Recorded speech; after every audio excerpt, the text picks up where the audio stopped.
లేడీసే powerful villains. మామూలుగా లేదు మరి టీజర్ మాత్రం అయితే ఒక అద్భుతం అనుకోవాలి. సోషల్ మీడియాలో అయితే ఊపేస్తుంది భయ్యా టాక్సిక్ టీజర్ మాత్రం అయితే దుమ్ము లేస్తుంది మరి.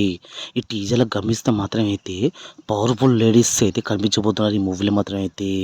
ఎందుకంటే లేడీసే రౌడీజం లాగా అయితే కనిపించబోతున్నారు.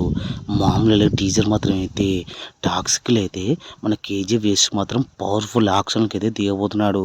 ఎందుకంటే పవర్‌ఫుల్ లేడీస్ తోటి మన యాక్షన్‌కి అయితే మన కేజీఎఫ్ యష్ మాత్రం అయితే దిగబోతున్నాడు మరి. ఈ టీజర్ చూస్తుంటే అయితే ఉచ్చకోత కోస్తుంది ఆ టీజర్ మాత్రం అయితే. ఇలా ఉంటదని అయితే ఎవరు ఊహించలే. ఇంకా మనోడు కేజీఎఫ్ యష్ మాత్రం అయితే రొమాన్స్ మాత్రం మామూలుగా లేదు మరి ఈ మూవీలో మాత్రం అయితే. టీజర్ చూస్తుంటే అర్థమవుతుంది మరి. ఇంకా రికార్డుల కోత కోస్తానికైతే రెడీగా ఉన్నట్టే అనిపిస్తుంది ఈ టాక్సిక్ మూవీ మాత్రం అయితే. టాక్సిక్ టీజర్‌లో మాత్రం అయితే లేడీసే విలన్‌లాగా అయితే కనిపించబోతున్నారు. అర్థమవుతుంది భయ్యా ఈ టీజర్ చూస్తుంటే అయితే. ఇంకా టీజర్‌లో అయితే పవర్‌ఫుల్ లేడీస్ యాక్షన్ అన్నట్టే అనిపిస్తుంది మరి. పక్కా ఇండస్ట్రీ హిట్ కొట్టినట్టు అనిపిస్తుంది ఈ మూవీ మాత్రం అయితే. ఇక టీజర్ అయితే అదిరిపోయింది. ఈ మూవీ కోసం చూడాలి భయ్యా.